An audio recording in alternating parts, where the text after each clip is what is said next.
Vadiwa vateereri tinokugamuchirai zvekare kune chimwe chirongwa pano paZim Facebook Secrets and Confessions. Regai ndibva ndakuverengerai mamessages andadzoka ndakakubatirai. Hanzi hello mukomanashi, please post for me as Heidi.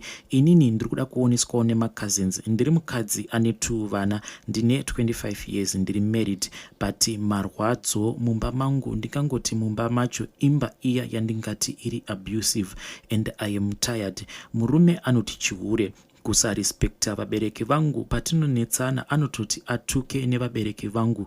Kubva tichitanga kugara tose handisati ndamboti ndafara kunze kwekunge ndambobatsirwawo nevemweya. Kana kuri kuroora akazotoita kunzitumira hako mari nemukuru obva wasenderwa listi rako, nekuti kuroora kwacho kwainge kwava kutonetsa. Izvezvi anonzi uya tionane nevabereki vangu tizivane, asi iye hadi. Mumba macho ane tsika iya yekuda kundisafisa zviya zvekusada kundipa mari, chero akashanda dzimwe nguva mari yacho handiioni. Zvakawanda zvandiri kusangana nazvo, saka ndakabvira kubva kudhara ndichifunga kungomusiya, but chinondirwadza zvinhu zvatakatenga tiri tose kuti mumwe mukadzi ozongouya obva angogara just like that, ende nekusafa kwose kwandakaita. Pamwe pacho ndiine nhumbu ndainge ndichiswera nenzara kana kudya kwandiri zvainge zvisina basa. Pamwe ndainge ndichitoyamwisa vana vake ndichiswera nenzara kuti zvinhu izvozvo zvikwanise kutengwa.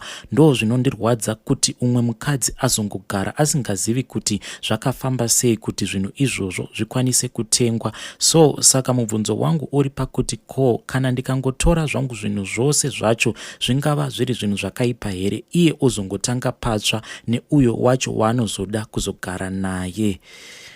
Bedare iyi ndiyo nyaya yatarisibva kubva kuna Heidi. Please let us try to help her out in the comment section. Regai tibva taenda panyaya yedu inotevera. Hanzi hello admin, chitupa changu viga wena nekuti pakaipa. Ndasanganawo nenyaya iyi. Mukadzi wangu hatisi kunyatsokunzwanana zvakanaka nekuda kwekuti iye anoudzwa zvekuita nabhudhi vake kwete neni, uyezve anoteerera bangukuru nasisi vake avo vaakambogara navo hake. Bangukuru ava vanoti kana vakauya kutauni kwatinogara vanobva vafonera mukadzi wangu kuti vari pakati mutauni, ini ndinenge ndaenda kubasa. Iye anobva abuda pamba obva aenda kunovaona bangukuru ivavo.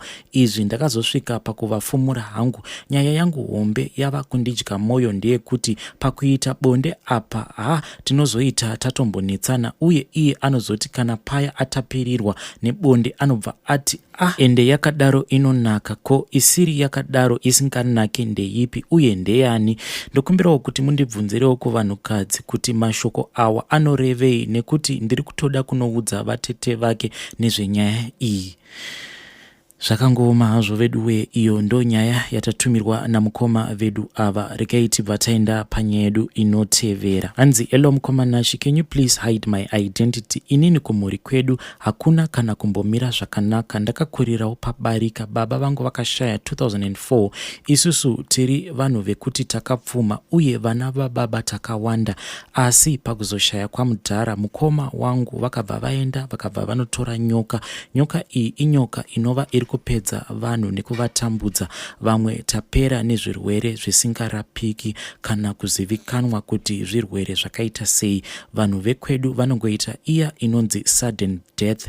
Vanhu vanongorwara kwe1 day vobva vatoshaya. Umwe mukoma wangu wakashayika the same thing ari kuKenya muna 2019 kumashure kwekuti inini ndainge ndabva kuita accident. Nyoka iyi vanoroya nayo, izvezvi pakadai vanoda kuita kansela kwe3rd term, saka hanzi inoda ropa. Nyoka iyi takazama kunogara navo pasi, asi takakonewa apa. Ndanyora kwamuri ndichiti maybe ndichawana vanogona kubatsira pamatambudziko akadai kuti nyoka iyi tiikunde. Tingaitewo sei? Please mukomanashi, tell me kana mava kuzoposta nyaya iyi. Vedare iyo ndo nyaya yatakatumirwa nemwanakomana uyu. Zvakangoma hazvo wedu we. Vakawanda vari kuya kuinbox vachiti isusu kwedu hanzi kunongofiwa nechirwere same chirwere ichocho, ende hanzi chinenge chisingarapiki. Regai tibva taenda panyaya yedu inotevera. Hanzi makadi mukomanashi, ndinokumbirawo kuti mundisherewo nyaya yangu asi makaviga chitupa changu. Inini mukomanashi ndine this confession yandiri kuda kutaura, but please make sure kuti hamuzoshare voice rangu. Kana zvichiita itaiwo zvekungotaipa kuipa. This confession handikwanisi kunge ndichiudza sisi vangu nekuti zvacho zvavakaitirwa namai vangu zvinhu zvekuti maybe ivo vanokwanisa kuzotofa vakavengana neni.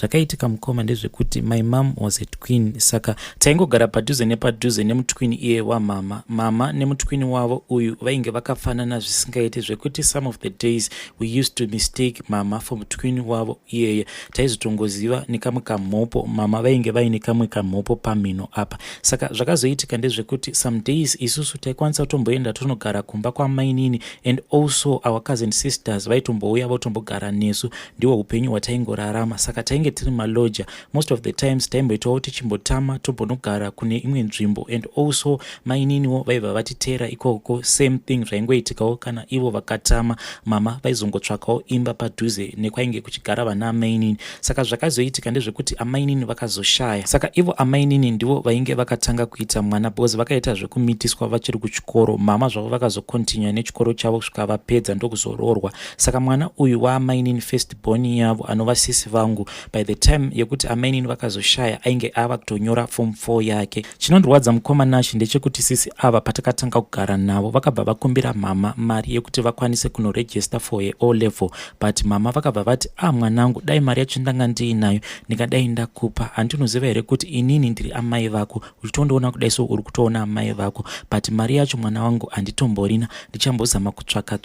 Saka ivo sisi vakabva vati vari kuda kumboenda kunokumbira sekuru, ndokubva vaoneka vachida kuti vambonokumbira sekuru. Saka ndakatoita zvokuvaperekedza, but takangoti tichingobuda gate ndokubva tatowana kombi. Sisi ndokubva vakwira mukombi ndokubva vaenda. Saka ndakabva ndakasika kudzoka. Saka pandakadzoka ndakangopinda mba ndisingamboiti noise, hameno zvandaitombofungawo. Ndikabva ndanzwa mama vachihevha a conversation nadaddy, ndokubva ndamboramba ndakamira mukitchen. Saka paconversation yainge ichitika between mama nadaddy vairakidza kuti mari yekuti sisi vakwanise kupiwa vaende kunoregister for a O level yainge iripo, asi mama vainge vasingadi, because vakabva vatanga kupopota vachiti why uri kumira naye, kasi unomuda? Ndatozviona nhasi kuti mwana uyu unomuda. Saka ukangogara wamupa mari iyoyo akangoenda akanoregister, chibva watoziva kuti uchaita amai nemwana vakadzi. Pano tinenge tatova vakadzi vaviri. Saka mama nadaddy vakati vachipopotedzana kudaro, ini ndakabva ndangobuda ndikaenda zvangu, but ndainge ndichingosvima misodzi because ndainge ndichirwadziwa nemashoko ose ainge ataurwa namama, because ivo mama vainge vachiti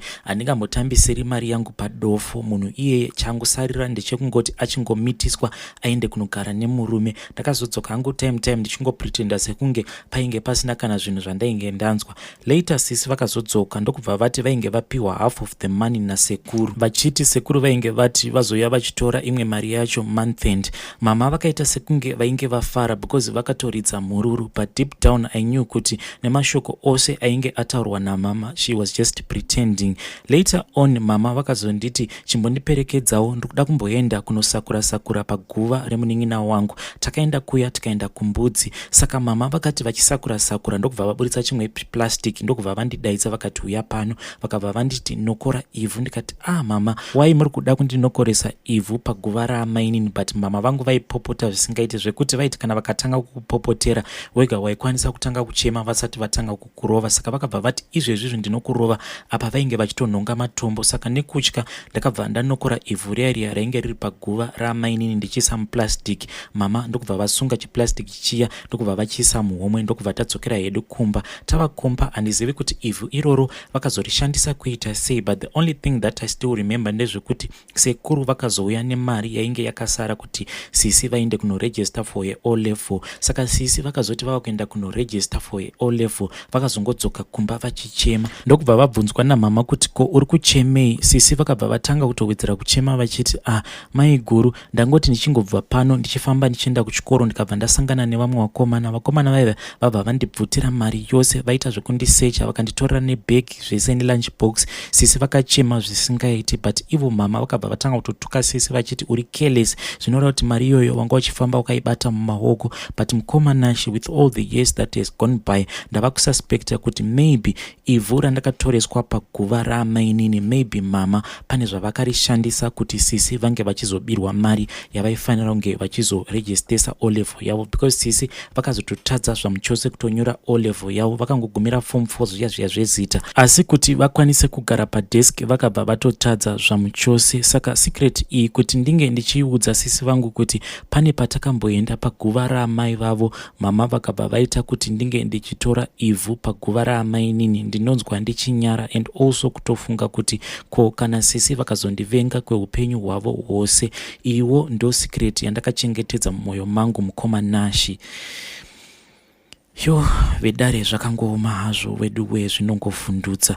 Regai tibva taenda panyedu inotevera. Hanzi hello Nashi, inini ndarambwa nevarume vakawanda vachiti ndine dona. Ndiri mukadzi akarambwa nekuda kweshavi racho iroro rinonzi redona. Ndichikura ndainge ndisingadi zvetsvina ende ndaisada kuti hembe dzangu dziwachwe neumwe munhu, kunyange sadza chairo kubikirwa neumwe munhu. Ndinonzwa ndichisema kudya sadza iroro. Sadza rakangondisunungukira kuti ndikwanise kuridya isadza randinenge ndabika ndega nemaoko angu. Rikangobikwa neumwe munhu handimboriikwanisi zvachose, kunyange ndiri pavanyari kani. It's either ndinotoprefer kuti ndirare nenzara than kudya sadza rinenge rabikwa nemaoko eumwe munhu. And also paya pakuwacha hembe ndinoprefer kuti ndinge ndichizviwachira hembe dzangu, ende hembe dzacho kana kuri kunzi dzinofanira kuzowachwa pane hembe dzeumwe munhu. It's far much better kuti nditange ndaselekta hembe dzangu ndobva ndadziisa paside, ndotanga ndawacha hembe dzemunhu iyeye ndozowacha dzangu, kana kutanga ndawacha hembe dzangu. Mukoma Nashi, amai vangu ndichikura vaimbondirova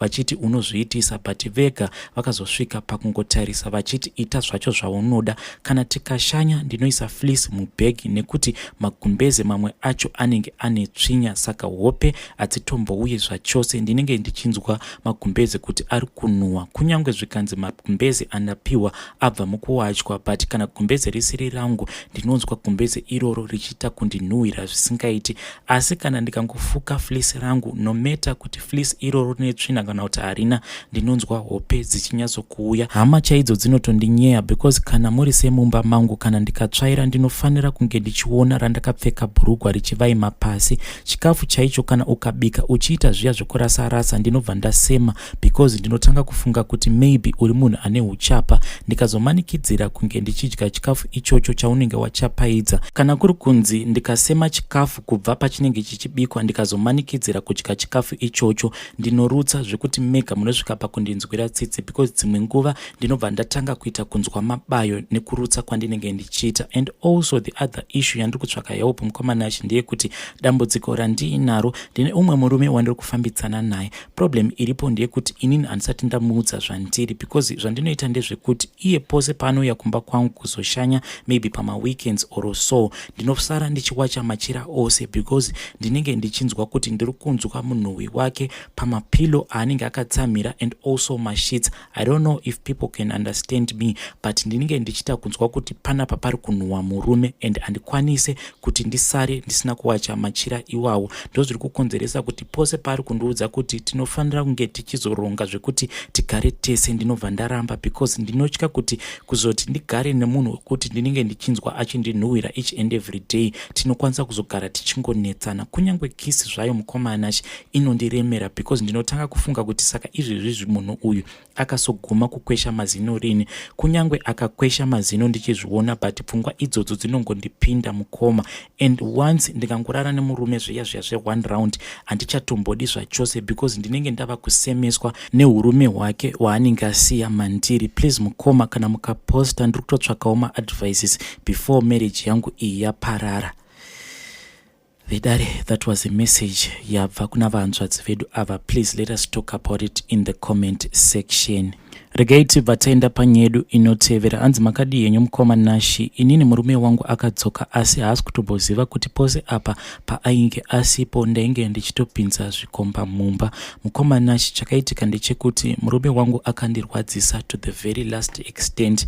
Ndainge nditori munhu wekutoti I was so faithful, iye munhu wekuti izvezvi ari kuita zvemacross border, saka ndakabva ndafind out kuti magirlfriends ake anyanyisa. Ndaiti kana ndikangobata foni yake either achigeza kana kuti paya paanenge akarara ndairohwa zvisingaite. The fact yekungoti ndangobata foni yake, password yainge yakatochinjwa ndaisatomboiziva, asi kungobata foni uchingotarisa foni yakalokewa wairidzwa kana mbama. Saka pose paainge achienda ndaiti ndikazama kutaura naye, dzimwe nguva waibva waona kuti foni yacho yaitoanzwa nemunhukadzi. Iye kuzomubvunza aibva angokuti handiti ndiri kupinza mari mumba, saka chimwe chauchada chii, obva angonyarara zvake. Saka mukoma izvi zvakazokonzeresa kuti ndive munhu wekuti ndakatanga kudanana nevarume vakasiyana siyana pafacebook zvese nemumagrupu epawhatsapp. Mukoma Nashi ndatova munhu wekutoti ndatova addicted. Vanhu ava vanhu vekuti mukungotaura ndinongoudza munhu kuti chimbonditumira nhengo yako kandimboona. Saka zvinhu zvekutoti zvava kutondinakidza zvisingaiti. Vamwewo ndatova nenguva ndichitosangana navo, either tinongosangana tobva tatonobhuka lodge tobva tanorara tose ikoko.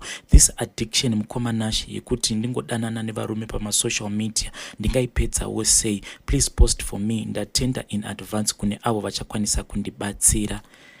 Zvakangooma hazvo vedu we, iyo ndo nyaya yatakatumirwa nasisi vedu ava. Please let us try to help her out in the comment section.